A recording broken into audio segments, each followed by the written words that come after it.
سورہ النجم قرآن کی 53ویں سورت ہے۔ اس میں 62 آیات اور 3 رکوع ہیں۔ بسم اللہ الرحمن الرحیم۔ اللہ کے نام سے شروع جو بہت مہربان رحم والا۔ اس پیارے چمکتے تارے محمد صلی اللہ علیہ وسلم کی قسم، جب یہ معراج سے اترے، تمہارے صاحب نہ بہکے نہ بے راہ چلے، اور وہ کوئی بات اپنی خواہش سے نہیں کرتے، وہ تو نہیں مگر وحی جو انہیں کی جاتی ہے۔ انہیں سکھایا سخت قوتوں والے طاقتور نے، پھر اس جلوے نے قصد فرمایا، اور وہ آسمان بری کے سب سے بلند کنارے پر تھا۔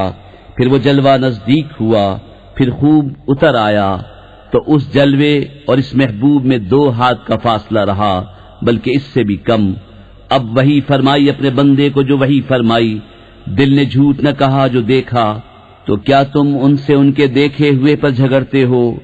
اور انہوں نے تو وہ جلوہ 2 بار دیکھا سدرۃ المنتہا کے پاس، اس کے پاس جنت الماوا ہے۔ جب سدرہ پر چھا رہا تھا جو چھا رہا تھا، آنکھ نہ کسی طرف پھری نہ حد سے بڑھی۔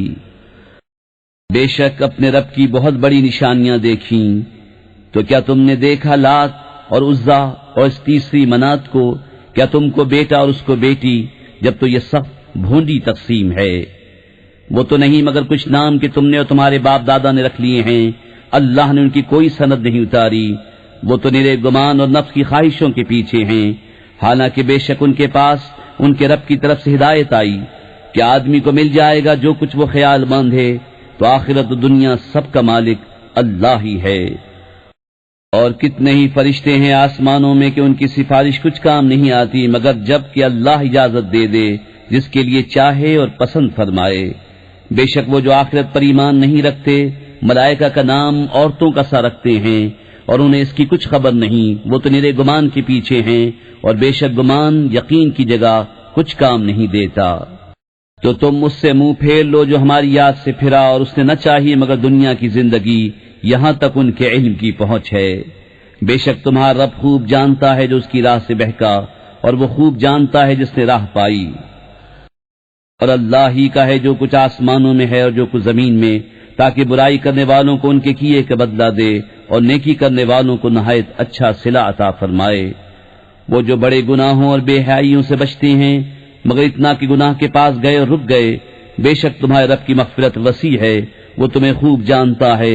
تمہیں مٹی سے پیدا کیا، اور جب تم اپنی ماؤں کے پیٹ میں حمل تھے تو آپ اپنی جانوں کو ستھرا نہ بتاؤ، وہ خوب جانتا ہے جو پرہیزگار ہیں۔ تو کیا تم نے دیکھا جو پھر گیا اور کچھ تھوڑا سا دیا اور روک رکھا؟ کیا اس کے پاس غیب کا علم ہے تو وہ دیکھ رہا ہے؟ کیا اسے اس کی خبر نہ آئی جو صحیفوں میں ہے موسیٰ کے اور ابراہیم کے، جو احکام پورے بجا لایا کہ کوئی بوجھ اٹھانے والی جان دوسری کا بوجھ نہیں اٹھاتی، اور یہ کہ آدمی نہ پائے گا مگر اپنی کوشش، اور یہ کہ اس کی کوشش ان قریب دیکھی جائے گی، پھر اس کا بھرپور بدلہ دیا جائے گا۔ اور یہ کہ بے شک تمہارے رب ہی کی طرف انتہا ہے، اور یہ کہ وہی ہے جس نے ہنسایا اور رلایا، اور یہ کہ وہی ہے جس نے مارا اور جھلایا، اور یہ کہ اسی نے 2 جوڑے بنائے نر اور مادہ نطفے سے جب ڈالا جائے، اور یہ کہ اسی کے ذمے ہے پچھلا اٹھانا، اور یہ کہ اسی نے غنا دی اور قناعت دی، اور یہ کہ وہی ستارہ شعرا کا رب ہے، اور یہ کہ اسی نے پہلی عاد کو ہلاک فرمایا اور سمود کو تو کوئی باقی نہ چھوڑا، اور ان سے پہلے نوح کی قوم کو، بے شک وہ ان سے بھی ظالم و سرکش تھے۔ اور اس نے الٹنے والی بستی کو نیچے گرایا تو اس پر چھایا جو کچھ چھایا۔ تو اے سننے والے، اپنے رب کی کون سی نعمتوں میں شک کرے گا؟ یہ ایک ڈر سنانے والے ہیں اگلے ڈرانے والوں کی طرح۔ پاس آئی پاس آنے والی، اللہ کے سوا اس کا کوئی کھولنے والا نہیں۔ تو کیا اس بات سے تم تعجب کرتے ہو اور ہنستے ہو اور روتے نہیں؟ اور تم کھیل میں پڑے ہو تو اللہ کے لیے سجدہ اور اس کی بندگی کرو۔